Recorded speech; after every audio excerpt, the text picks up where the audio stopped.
Thanks for stopping by and seeing what I'm up to. My name is Silky Feather, and you can call me Silky. We are going to continue with Unfuck Your Habitat, You're Better Than Your Mess, by Rachel Hoffman, read by Emily Woo Zeller. Let's continue our book here at Silky Feather's Nest.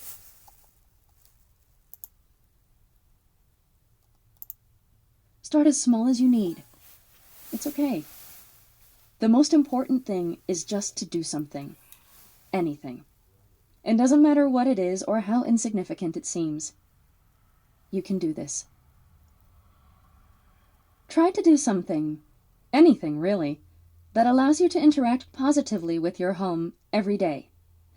Whether that's cleaning, organizing, or even just displaying something that makes you happy. Aim for getting one thing done every day that makes you feel better about where you live. If you have something happening every day that makes you feel overall more positive toward your home, it won't seem so hopeless while you're in the middle of what feels like nothing but negativity or apathy. And never underestimate the importance of even just a little bit of progress. One of the worst things, among an almost infinite number of shitty things, about depression is that it makes you feel hopeless and worthless and like you can't do anything at all, let alone anything right. Setting yourself up for even the smallest positive accomplishment is so huge. You have this one small thing to point to as evidence that you aren't, in fact, worthless or hopeless. So what if it doesn't happen organically? The deck is already stacked against you here. You're not cheating. You're setting yourself up for a win, no matter how tiny it is. Clearing off your nightstand is a pretty big deal when you're depressed. Washing the dishes is practically like winning an Olympic gold medal. Why not give yourself a chance for one little positive emotion like pride or self-assurance when you otherwise feel kind of like shit? Cleaning your house is not going to cure your depression. But there's a good chance it'll help you feel a little less hopeless and desperate if you can look around and see that you're not surrounded by filth. It'll definitely help things seem a little less bleak. And when you're finally past this depressive episode, which you will be at some point, you'll have set yourself up in a better place to be a little less overwhelmed with all the stuff you need to do when you're feeling better. There's a lot of talk about self-care during depressive episodes, but it can be really helpful to take care of future you just as much as present you. Seeing what's happened while you were in the middle of a bad time can be hard, making you feel ashamed of how bad things got all around you while your brain was screwing with you. By doing even just the smallest bit to keep things kind of in order, not only are you giving yourself something to focus on in the moment, you're also making things a little easier for yourself once you're out of that moment, however long it lasts. In this process, it's so important to be kind to yourself. You might not be able to stop the negative thoughts flying through your brain, but that's okay. Show yourself some kindness. Be forgiving of what you're going through. Don't be too hard on yourself. A lot of this is out of your control, so take control over what you can and understand that the rest is going to happen. And it's going to suck. But you will get through it. Mini challenge. If you're in bed or on the couch, look at the surface nearest to you. It's likely a nightstand or coffee table. Set a timer for 5 minutes. Clear off as much of that surface as you can before the timer goes off. You can get right back in bed when you're done. Mini challenge. Gather up all the dirty dishes and bring them to the kitchen. Stop up the sink, fill it with hot soapy water, and let the dishes soak. Mini challenge. Take a shower and change your clothes. Put the dirty clothes into the hamper. Anxiety. For many people, cleaning and organizing can be major anxiety triggers. Lots of people experience some form of anxiety about housekeeping. But when you live with a mental illness, this can be exacerbated many times over. Anxiety can spiral out of control when it's feeding on thoughts concerning a messy home. Whether it's about getting started, finishing up, or doing things right, Cleaning anxiety is a very real, very present thing. If you find your anxiety is triggered by cleaning, try narrowing your focus a little bit. When you look at the big picture, it can be distressing to try to process everything involved in fixing it. It might be helpful to look at the situation one little section at a time. Limiting the scope of what you're going to deal with can help lower the chance of your anxiety being set off. Clear boundaries and definite beginning and ending points can help add some necessary structure. Taking breaks is critical if you're dealing with anxiety that's triggered or made worse by cleaning. Periodically stopping is important because, in the midst of an anxiety episode, it can be very easy to keep going without pause and work yourself up even more. If you don't enforce taking breaks, you might soon find yourself marathoning, which is a good way to lose control. By giving yourself definite boundaries, you can keep from feeling like you need to keep going until it's completely done. Tell yourself you're only going to do 2 or 3 2010s and then stop. You have a predetermined end in sight, so there's no need to feel guilt if everything isn't done when you stop. Hold yourself to these limits. Quit when you planned to. You're not going to be able to get to everything at once, and you shouldn't.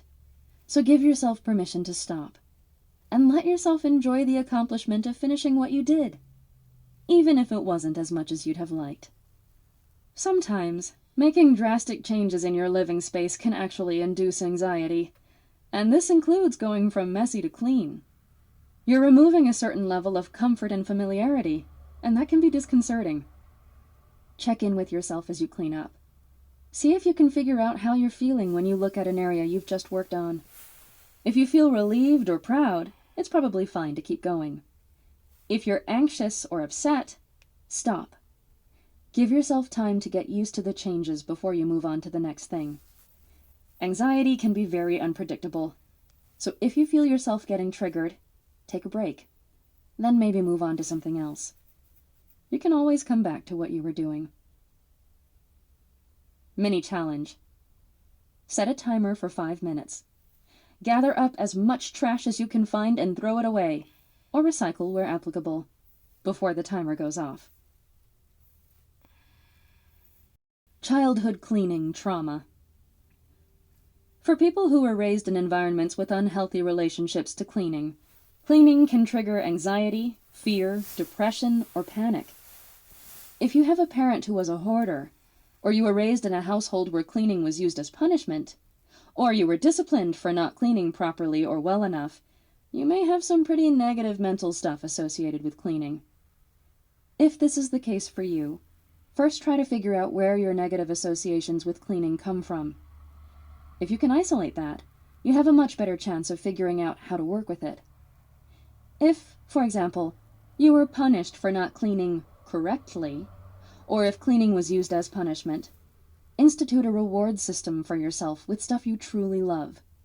Washed the dishes? Go buy yourself a fancy coffee. Put your clothes away? Play to the next level in your video game.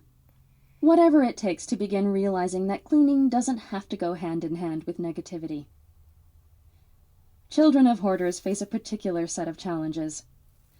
Growing up in a home with a hoarder can lead to any number of psychological and physical problems, as well as the added challenge of trying to rebuild a healthy relationship with cleaning once you're out of the family home. Often, children of hoarders haven't developed the skills and routines associated with housekeeping that others learn in childhood. They may be lacking a context for when it's appropriate to keep things and when to throw them out. Although the children themselves may not grow up to be hoarders, although that certainly happens, hoarder parents may have passed on their emotional attachment to items, making it difficult for the kids, and the adults they become, to develop their own routines and standards. It's also not uncommon for children of hoarders to grow up with extremely high standards of housekeeping. An early lifetime without any control over your living environment, surrounded by mess and clutter and often getting physically ill due to living conditions, can prompt you to want to exercise as much control as possible over your home and possessions. It's a good idea for children of hoarders to consider finding resources, whether online or in person, to help them deal with the psychological effects of growing up in a hoarding environment. Mental health and housekeeping are often more closely linked than we realize. By understanding how cleaning and our mental health affect each other, we can interrupt the cycle that so often leaves us surrounded by chaos in a home we don't love. By developing coping mechanisms to lean on when our mental health is letting us down, we have the chance to come out on the other side a little bit better. And sometimes that's enough to make a difference. The messy house cycle. One of the toughest concepts for people to wrap their heads around when it comes to housekeeping and cleaning is the fact that it's a never-ending cycle. Cleaning, by its very nature, is never actually finished.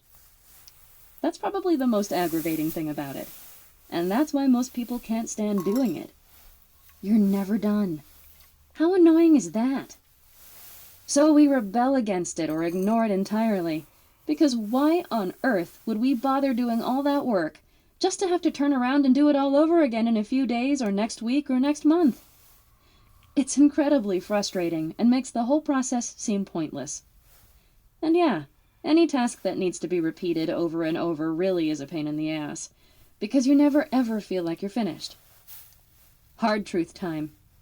You feel that way because you really are never finished.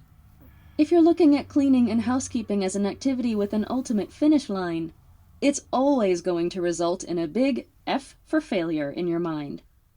There's no way around it. So before we get too far into the process of learning or relearning how to clean our homes, we need to make peace with the fact that it is indeed a cycle. There is no real end.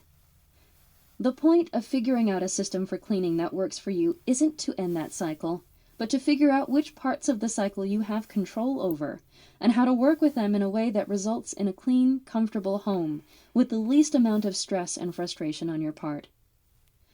A lot of this will have to do with how long your particular cycle is. How long do you let go by in between the individual steps of dealing with any particular part of your home? This will determine how much time in total you're spending on that task and what the environment is like in between the times you're dealing with it. If your cycle for dishes is a week between using a dish and washing it, well, that's going to be a major contributing factor to your mess. If your cycle for dishes is once or twice a day, every day, you're going to find that you're actually spending less time doing them, and also that everything is a hell of a lot cleaner in the time in between. The shorter the cycle for any particular task, the less time you're going to take overall to do it. Sure, you're going to be revisiting the same thing more frequently, but by doing so, you're going to be spending a much shorter time doing it in general. Consider the difference between filing, recycling, or shredding one day's worth of mail, maybe 5 or 10 pieces total, in a minute or two, versus having to deal with several months' worth of mail, which can take the better part of a day. Not to mention that when you're spending a few hours or most of a day dealing with something, you're way more likely to get frustrated and disgruntled with it. Whereas when you're just dealing with something for a few moments, it doesn't really have the chance to affect you at that level. So you just might find that when you start doing household tasks more often, you'll be less angry about them overall because you aren't spending huge amounts of time doing them. Let's take a look at the cycle as a whole. As you live your life in your home, you use items and interact with your environment. That results in things getting messy and dirty, and then everything needs to get cleaned up. And you keep living your life. So the use, mess up, clean cycle is ongoing and needs to happen again and again. People really seem to get stuck on that repetition part, and it's where most people who have difficulty cleaning get in trouble and give up. A lot of people seem to think that if they clean something once, they're done forever and that thing never needs to be cleaned again. Well, you can see how that might lead to feeling a little bit defeated when tomorrow or next week or next month comes around and that thing has been used once more and needs to be dealt with again.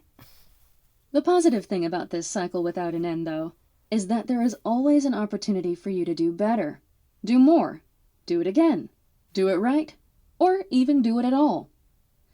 There's no such thing as failure in this endeavor, because it's ongoing and continuous, so there's no end point at which you have to admit you failed. If you don't do what you hoped to accomplish today, you're still going to have the chance to do it tomorrow. Or next week. You can't fail at something cyclical like this. You may have times when you fall short of your expectations, but then you can try again and get it right. And that's where we're going to pause for today. Thank you for stopping by Silky Feather's Nest. Here we are enjoying Unfuck Your Habitat, You're Better Than Your Mess by Rachel Hoffman, read by Emily Wu Zeller. This is Silky, and I am signing off for the day. Be kind to one another. Life is too short. Bye-bye. Make sure you hit that like and subscribe so we can continue on with our book.